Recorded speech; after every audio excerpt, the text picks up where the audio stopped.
ইসলামী আন্দোলন বাংলাদেশ এবং তার সহযোগী সংগঠনের সমস্ত নেতা কর্মীরা আগে নিজেকে সংশোধন করে, তারপরে মানুষের উপকার করে। এই জন্য ইসলামী আন্দোলন বাংলাদেশ এবং এর সহযোগী সমস্ত সংগঠন জনগণের বন্ধু। অর্থাৎ ব্রিটিশ বেনিয়াদের থেকে প্রথম যে স্বাধীনতা অর্জন করেছিলাম তা রাখতে পারিনি জুলুমবাজের জন্য। আমাদের ভাইরে আমাদের উপরে জুলুম করার জন্য আমাদের তাদের বিরুদ্ধে স্বাধীনতা অর্জন করতে হয়েছে। তারা আমাদের ভাষার অধিকার কেড়ে নিয়েছিল, তারা আমাদের জীবিকার অধিকার কেড়ে নিয়েছিল, কিন্তু তারা আমাদের নাগরিক অধিকার কেড়ে নেয় নাই।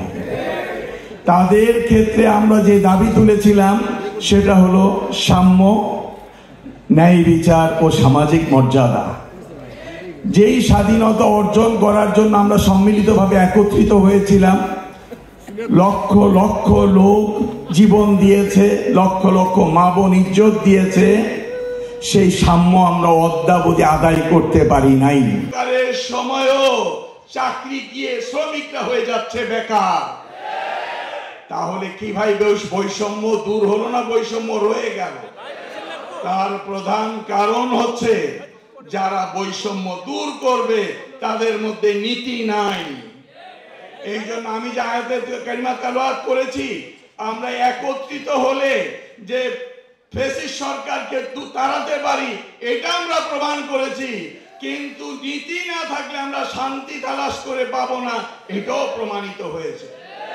এই জন্যই ইসলামী শ্রমনীতি না হলে যেমন শ্রমিকের অধিকার আদায় হবে না, ইসলামী আদর্শের আদর্শবান নেতা না হলেও দেশে শান্তি আসতে পারে না।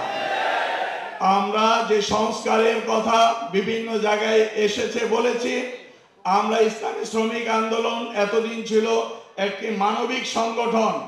এই মানবিক কারণেই আমাদের শ্রমিক দায়িত্বশীল ভাইয়েরা জান দিয়েছে, কিন্তু যখন সংস্কারের প্রশ্ন এসছে তখন শ্রম এবং কর্মসংস্থান মন্ত্রণালয়ের সাথে যোগাযোগ করা হলো যে অন্যান্য রাজনৈতিক দল তারা এই সংস্কারের প্রস্তাবের জন্য চিঠি পেল, ইসলামী শ্রমিক আন্দোলন পেল না কেন?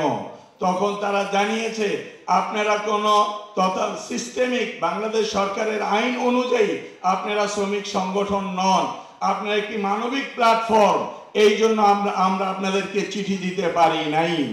আমি অত্যন্ত দুঃখ পরিতাপের সাথে বলতে চাই, এই আন্দোলনের মধ্যে রাজনৈতিকভাবে সর্বপ্রথম ইসলামী আন্দোলন বাংলাদেশ শুধু সমর্থনই দেয় নাই, ছাত্রদের সাথে রাজপথে ছিল। আপনারা কেন বৈষম্য করলেন? আজকে উপদেশটা আপনারা দেন সলিমুদ্দিন গলিমুদ্দিকে, কিন্তু উপদেশটা ইসলামী আন্দোলন বাংলাদেশে যারা মেহনত করেছে তারা পায় নাই।